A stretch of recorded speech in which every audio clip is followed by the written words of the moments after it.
Does God belong in America? That's not just a theological question. It's a cultural one, a political one, and more importantly, a moral one. You see, the way we answer this says more about us as a nation than it does about God himself. Because the real question isn't whether God fits America. It's whether America is willing to align itself with God's principles. You see, we once were a nation founded by God and for God. Now, America was built on these ideas. America was built with the idea of freedom at its core. Freedom of speech, freedom of expression, freedom of religion. That freedom has created both greatness and chaos. But somewhere in that freedom, we began to confuse choice with truth. We've told ourselves everyone can have their own version of God, their own version of morality, their own version of the truth. And while that sounds nice and all in theory, it leaves us asking, what anchors us? If truth is relative, then morality is negotiable.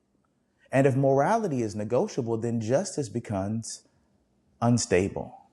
That's where America finds itself today, trying to build a nation on shifting sand. Where does our loyalty lie? You see, in history, our loyalty relied on God, family, and faith. You see, the founding fathers invoked God constantly in their writings, not necessarily because they all followed him personally, of course not, but because they understood one simple thing. Without God, government has no restraint. And without God, freedom turns into license, and a license turns into destruction. And they weren't trying to force religion. No, they were trying to acknowledge that a higher power had to be above man's power, or else man's power would devour everything in its path. Let's fast forward a little bit today, ladies and gentlemen, and we see a nation where God has been pushed out of schools, out of public life, and even out of conversation. Yet we wonder why depression is higher than ever before, why families are fractured, why young people feel purposeless. You see, when you remove the compass and then question why people are lost, you can't be upset with all the people falling to the wayside. You see, this is somewhat of a cultural debate, but not really. But when people say God doesn't belong in America, what they're really saying is we don't want accountability.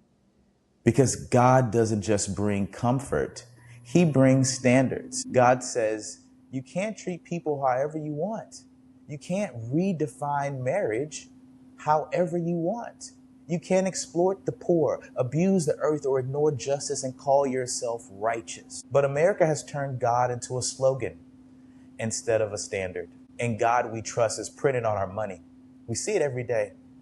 Yet greed rules our economy. We pledge one nation under God, yet live as though God is under us, subject to our demands, redefined by our preferences. So the issue isn't whether God belongs in America. No, not of course. The issue is whether America still belongs to God. See, on the personal side of this isn't just a national issue.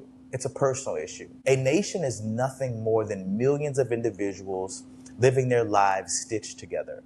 If God doesn't belong in our homes, if he doesn't belong in our relationship, in our businesses, and in our private lives, then he won't belong in our politics or our public squares either. You can't exile God.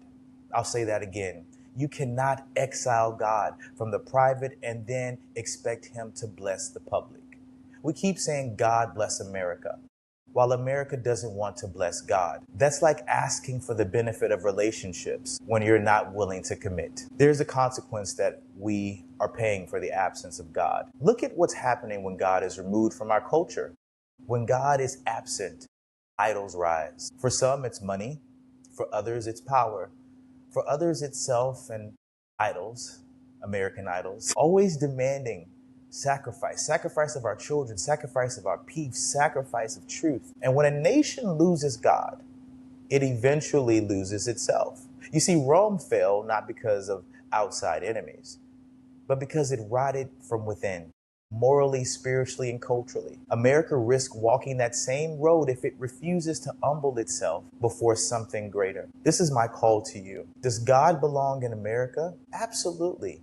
But not as some forced religion, not as a political pawn, but as the foundation in which we were built on. You see, God belongs in the conversation, in the consequence, and in the culture, because without him, we're left with nothing but opinions and battling for power. You see, America, if we want healing, God belongs here. If America wants unity, God belongs here.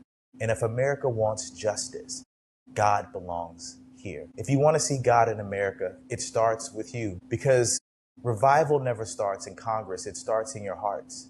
It starts in your homes. It starts in the decisions to stop asking, does God belong in America?